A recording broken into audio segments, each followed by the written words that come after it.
Assalamu alaikum dear students. Welcome to Dr. Roomi lectures.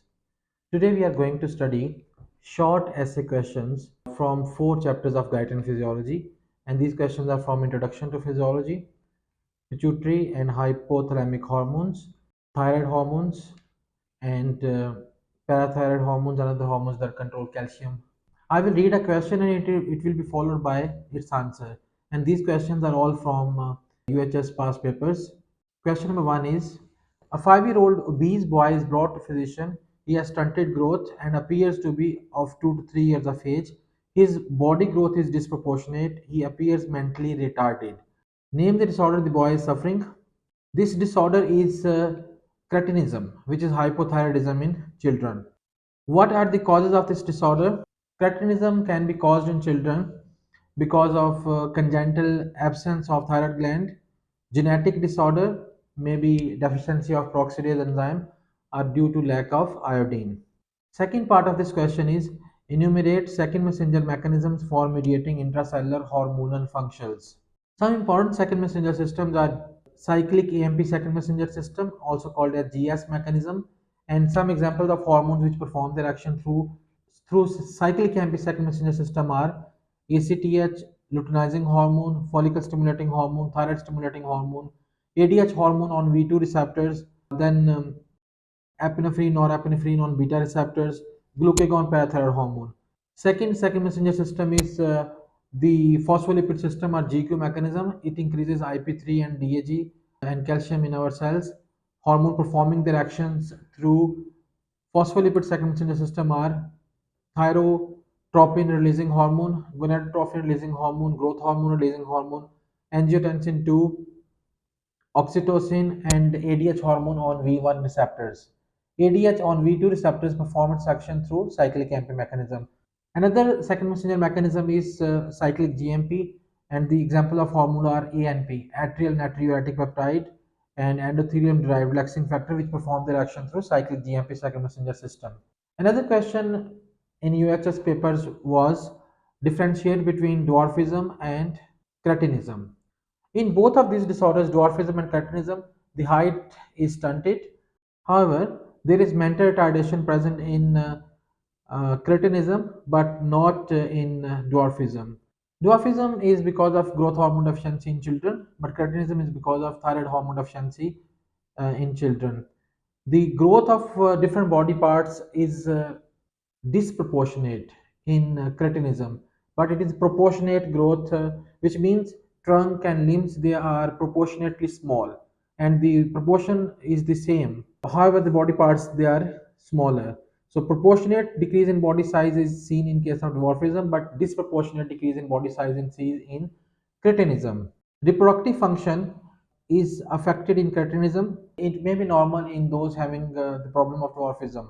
Another SAQ: name the hormones of anterior pituitary. What are somatomedins? The hormones which are released from anterior pituitary, they are follicle stimulating hormone, luteinizing hormone which act on ovaries and testes, thyroid stimulating hormone which act on thyroid, adrenocorticotropic hormone which acts on adrenal cortex, prolactin hormone which acts on mammary gland for milk synthesis, melanocyte stimulating hormone which acts on melanocytes for melanin production, and growth hormone which is important for growth and other metabolic functions.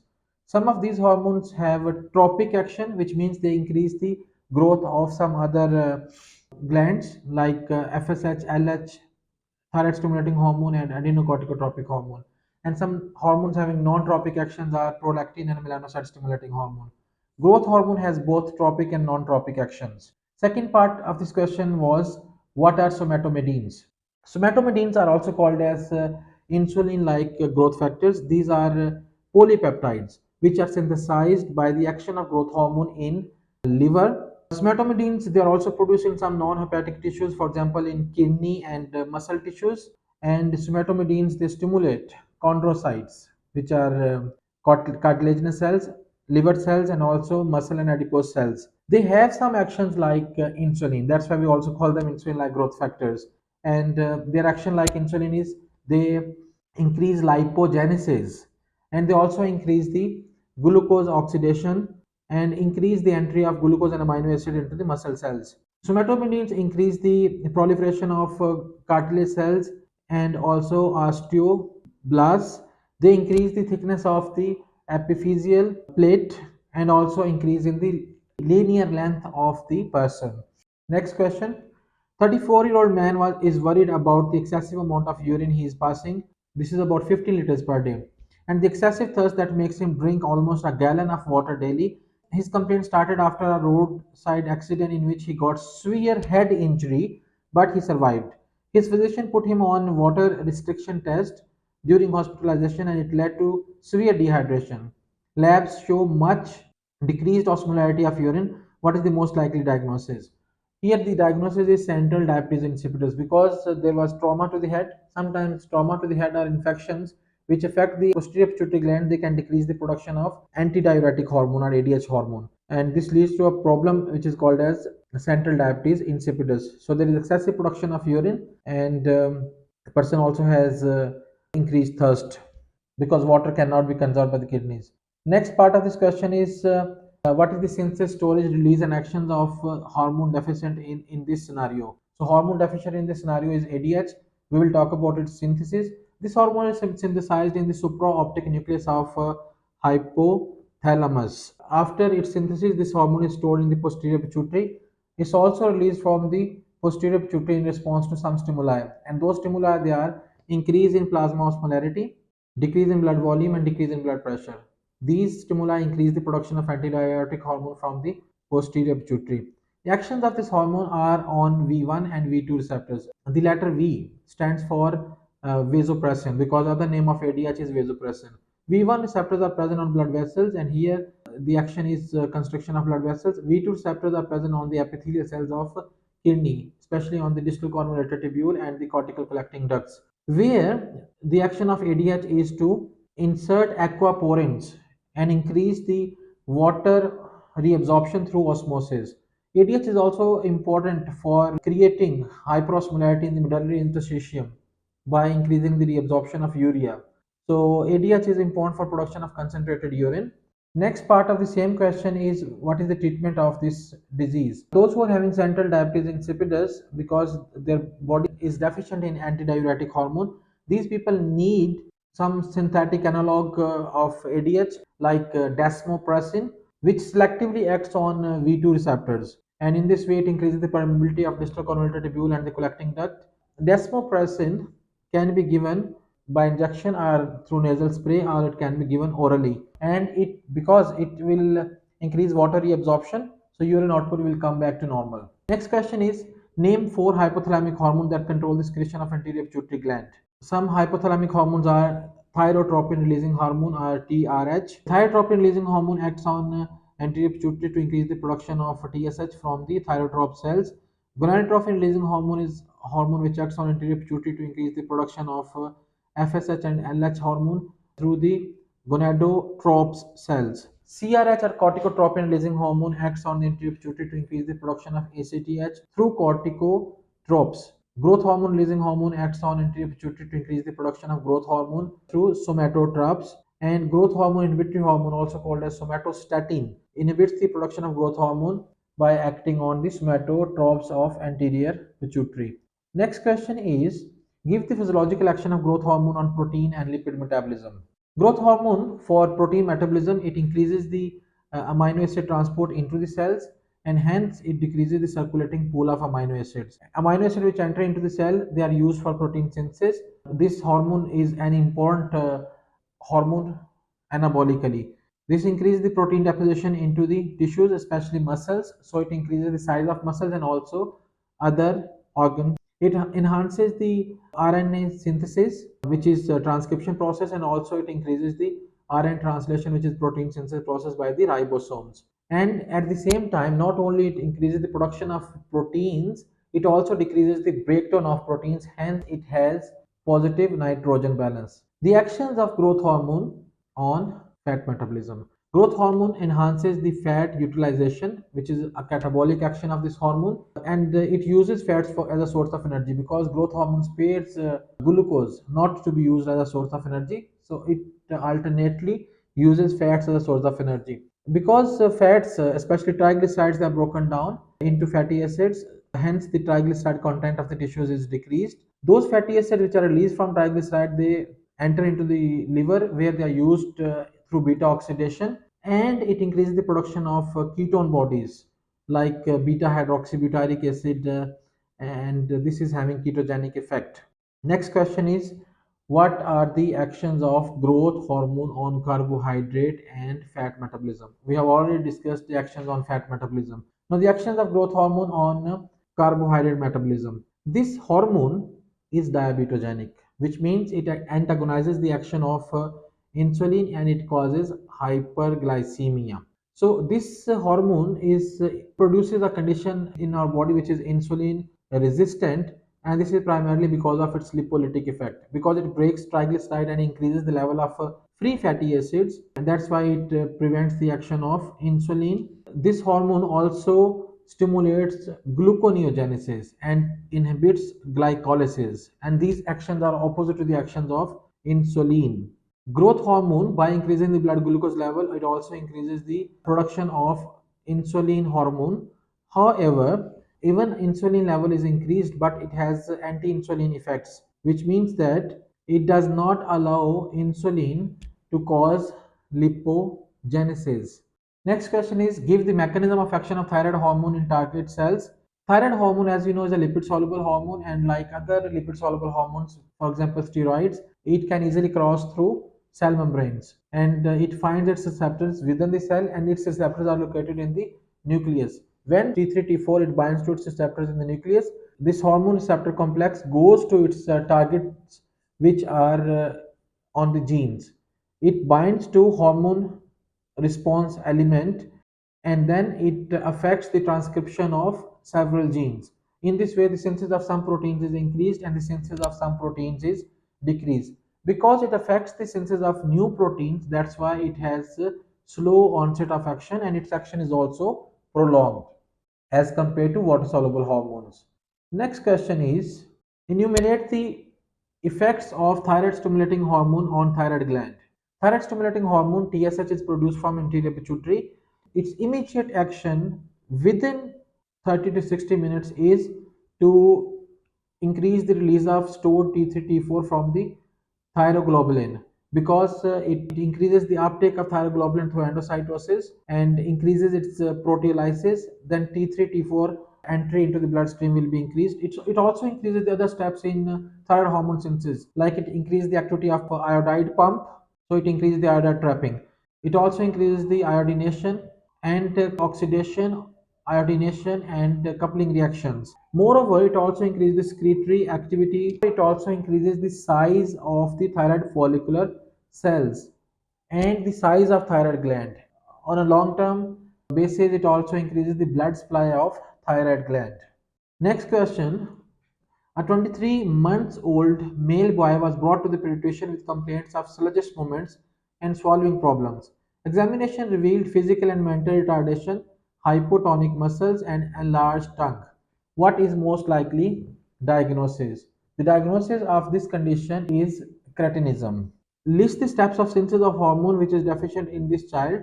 So the steps of synthesis of thyroid hormone are uptake of iodide using iodide pump, synthesis of thyroglobulin protein, then oxidation of iodide into iodine, iodination or organification reaction, then is coupling reaction, then endocytosis of the thyroglobulin having T3 T4, proteolysis of thyroglobulin to release the T3 T4 hormones, and then these T3 T4 hormones are entered into circulation, and then MIT DIT, which are released from the breakdown of thyroglobulin, they are deiodinased by the deiodinase enzyme to release the extra iodide, which can be reused for synthesis of more thyroid hormones.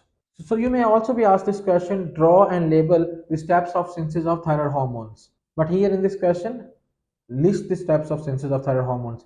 The next question is, outline the effects of excess of same hormone on central nervous system and cardiovascular system. The actions of thyroid hormone on nervous system are stimulatory. In case of excess of this hormone, there is increase in anxiety, nervousness, restlessness, tiredness, fatigue. The person is unable to sleep, insomnia, and there is also increase in irritability of the person. Increase in thyroid hormone also has effect on cardiovascular system.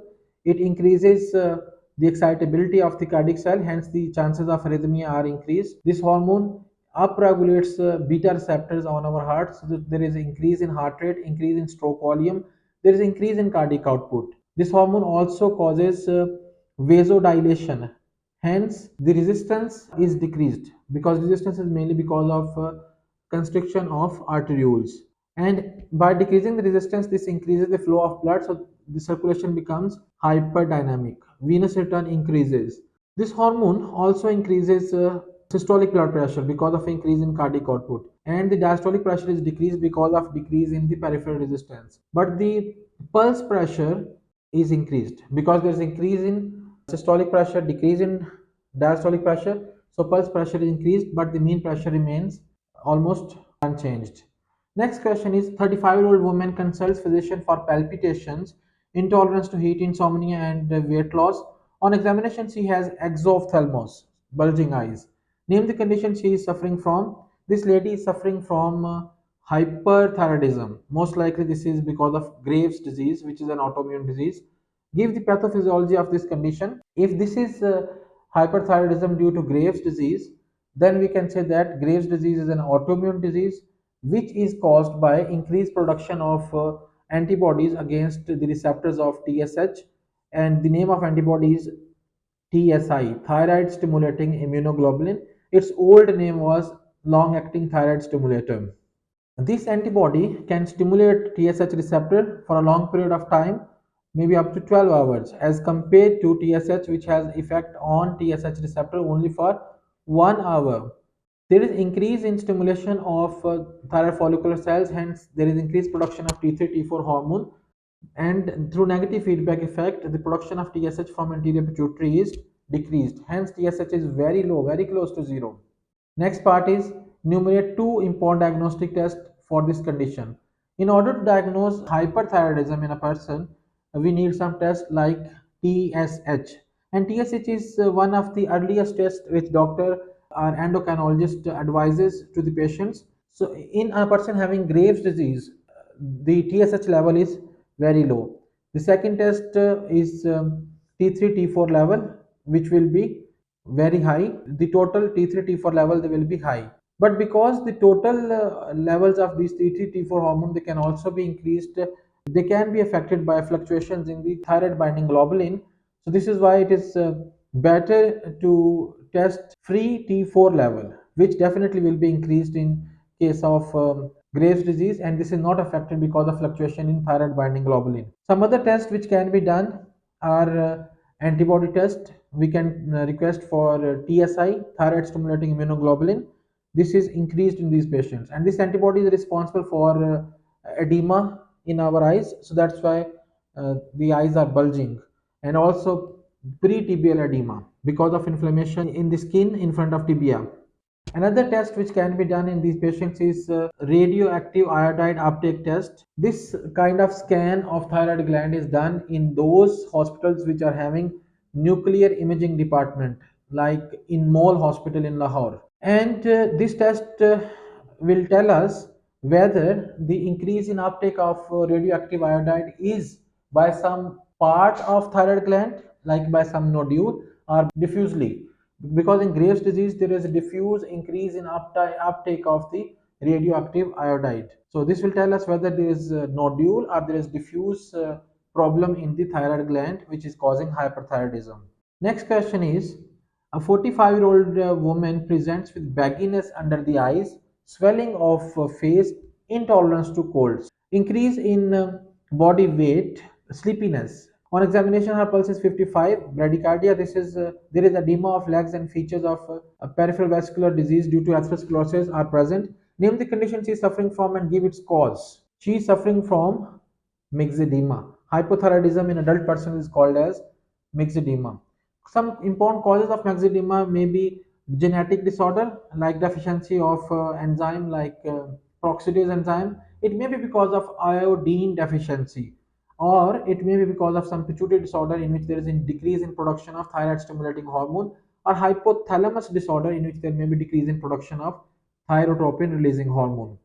Next question is list the test which will help in the diagnosis of this condition. Myxedema. The test of myxedema will be opposite to that of hyperthyroidism.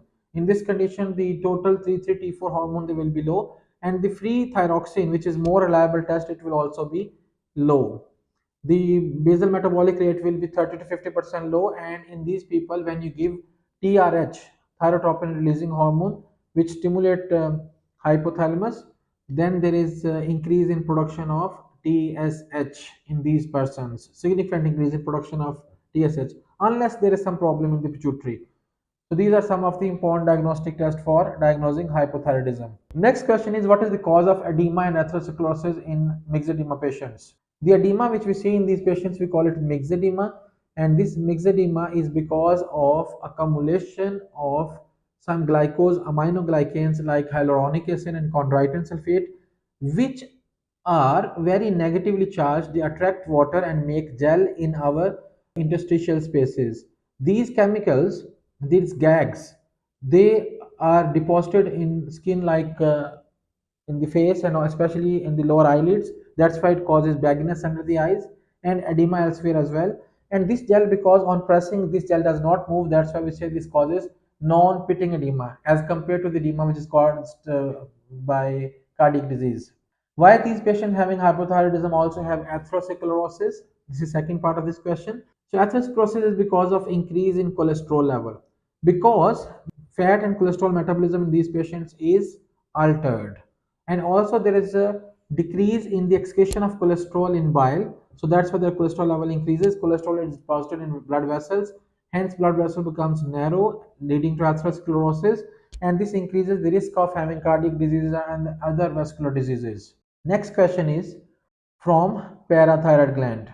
A person has undergone thyroidectomy few weeks ago. Now he came to the surgeon and complains of muscle spasm and feeling of abnormal sensation. What is the probable reason for this condition? The reason for this condition is hypoparathyroidism or low PTH level. This is because of surgical removal of the parathyroid gland. Parathyroid glands are present on the posterior aspect of the thyroid gland, and sometimes surgeons doing surgery they may accidentally remove those parathyroid gland, leading to low level of PTH hormone. Which hormones are normally involved to prevent this condition? This condition is prevented by parathyroid hormone. Why? Because PTH hormone increases the resorption of bone, hence it increases the release of calcium from there. This hormone also acts on kidneys, where it increases the reabsorption of calcium and causes the decreased reabsorption of phosphate. So phosphate will be lost in urine while calcium will be retained in blood. This hormone also acts on kidney to increase the activation of vitamin D, and vitamin D is important for calcium absorption from intestines. Why these people who have low calcium level because of low PTH hormone, they have muscle spasm? You see, calcium when it is low, it increases the excitability of nerve and muscles. How? Because calcium normally closes sodium channels by binding to the inner surface of sodium channels. The inner surface of sodium channel is negatively charged. Calcium being positive binds to the inner negative surface of sodium channel, and then there is tendency for the sodium channels to be closed. When calcium is low, it's difficult for the sodium channels to be closed, and because sodium channel remains open, then it becomes easier for sodium to flow into the cell or diffuse into the cells, and easier to move towards threshold, and action potential is easily fired, and hence excitability is increased.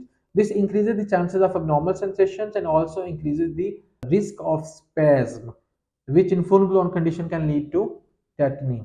Next question is, a female of 30 years old was operated for thyroid adenoma a few months ago. Now she complains of frequent spasm of her hands and feet and tingling sensation over the body. So there may be some pins and needle sensation, and there may be some kind of carpopedal spasm in the hand and feet. What is the cause of the features? Once again, the same hypoparathyroidism. What changes in her plasma calcium level do you expect?